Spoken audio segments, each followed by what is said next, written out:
Кайырлуу күн окуучулар. Бүгүн 8 сынып окуучулары үчүн 2-90-дагы карастырылатын Кулон заңы, электр өрүс кернеулери, конденсатор такырыптарына арналган бөлүм боюнча жыйнактык багалоо жумуштарын карастырайык. 2-90-да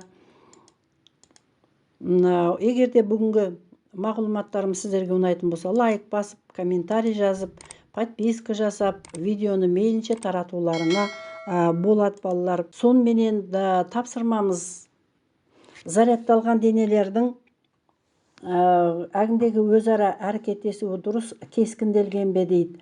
Балалар, биз электр кубулуштары кезинде бир денени экинчи денеге жанастыратын болсак, үйкөйтүн болсак, онда денелер заряддалат. Мисалы, чачыбызды таракпен тарайтын болсак, чач таракка карай сытырлап тартыла баштайт. Неге? Өйткөнү тарак менен чач бирөө оң, экинчиси терс заряддалатын болот. Сондуктан электр заряддын эки түрү болот, бирөө оң жана терс. Аттас заряддар бирин-бири тебетин болот. Ар аттас заряддар бирин-бири тартатын болот. Ар аттас деген бирөө плюс, бирөө минус болсо, бирин-бири тартатын болот. Ал аттас деген экөөү да плюс, не болмосо экөөү да минус заряддалатын болсо, онда бирин-бири тебетин болот. Ал заряддалмаган денелер эч кандай бири-бири менен асерлешпейтин болот. Сондуктан мына суретте мына бирөө оң, экинчиси терс заряддалып тургандыктан, мына экинчи суретте чарлар дурус көрсөтүлгөн. Экинчи тапсырмамызда аспандагы эки булуттун электр заряддары сайкесинче 20 кулон жана 30 кулон. Булуттардын арасындагы орточо кашыктык 30 километр болсо, олардын бири-бири менен кандай күчпен аракеттешетиндигин аныктоо керек. Берилгени жазайык. Q1 20 кулон, Q2 30 кулон, R ара кашыктыгы 30 километр, кыбыжык айландырганда 3/4 дарежеси метр болот. Эки булуттун арасындагы тартыш күчтү F арпимен белгилейбиз. Эки булуттун арасындагы немесе эки заряддын арасындагы өз ара асер күч Кулон заңы менен аныкталат. F тең болот K Q1 көбөйтүлгөн Q2 бөлүнгөн R квадрат формуласы. Күч заряддардын көбөйтүндүсүнө туура пропорционал, ара кашыктыгынын квадратына кер пропорционал деп аталатын Кулон заңын пайдаландык. Мундагы K турактуу шама, 9 көбөйтүлгөн онун 9 дарежеси сан мәни турактуу. Ал Q1-дин ордуна 20 кулон, Q2-нин ордуна 30 кулонду жаздык. Ара кашыктыгы 3/4 дарежесинин квадраты 9 көбөйтүлгөн онун 8 дарежеси метр квадрат болот. Осудан кыскаратындарын кыскартып жиберемиз. Сонда 6000 ньютон эки булуттун арасындагы тартылыш күчү чыгатын болот.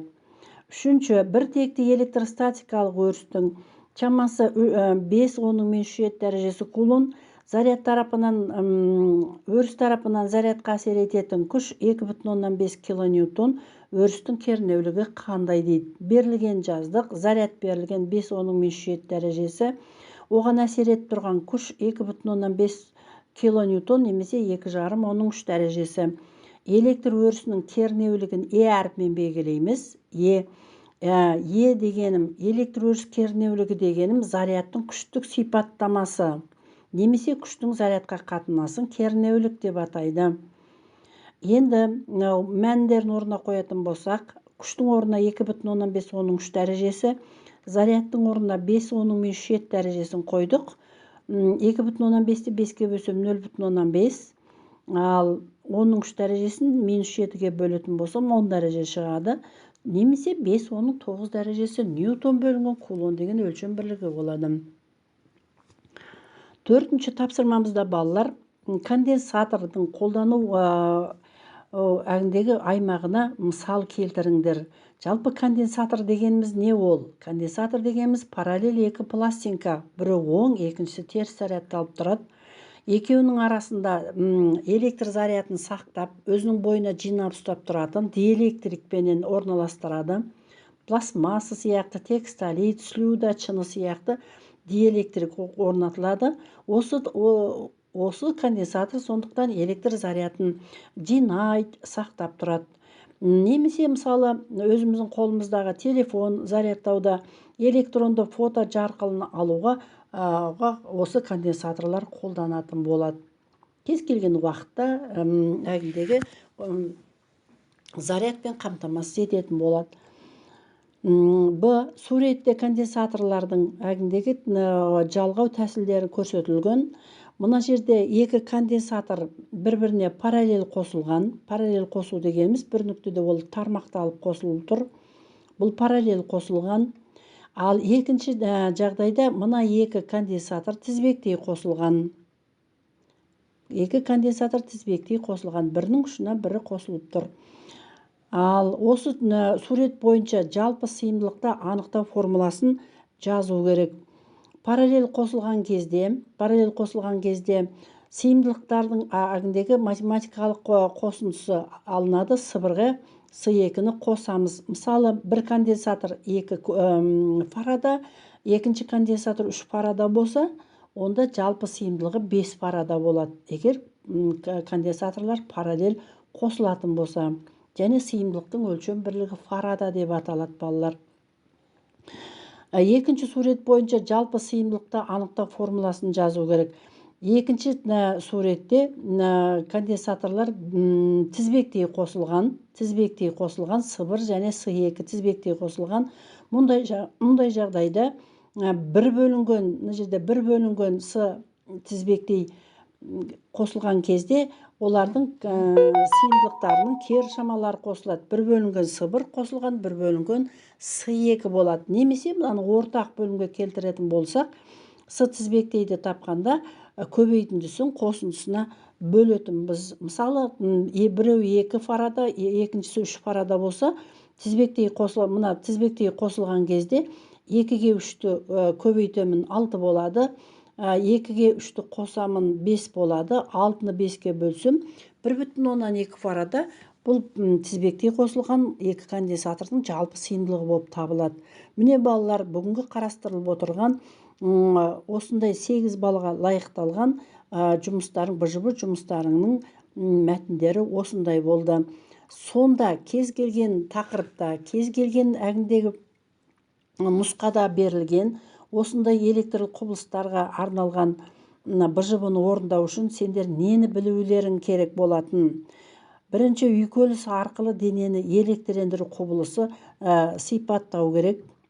Оң және теріс зарядталатындығын. Кулон заңын есептей шығаруға қолдану керек. Заңын есептер шығаруда қолданылатын болуларын керек. Ал электр өрісі және оның күштік сипаттамасы ұғымдарының физикалық мағынасын анықтай білу керек. Мысалы, жаңағы түсіндірілгендей, кез келген электр зарядының маңайында электр өрісі болады екенде, бір заряд екінші зарядқа осы электр өрісі арқылы берілетін болады.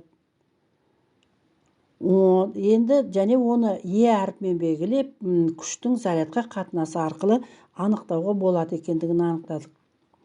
Ал соңғы осы электр құбылыстарындағы өте көлемді қарастырылатын бір тақырыптарын конденсаторлардың және олардың құрылысы, олардың қолданылуын сипаттау. Конденсатор дегеніміз, тағы да қайталап айтам балалар, параллель екі пластинка, бірі оң, екіншісі теріс зарядталады. Және олардың арасында диэлектрик орналасады. Текстолит, слюда, чыны сияқты, парафин сияқты диэлектриктер орналасады.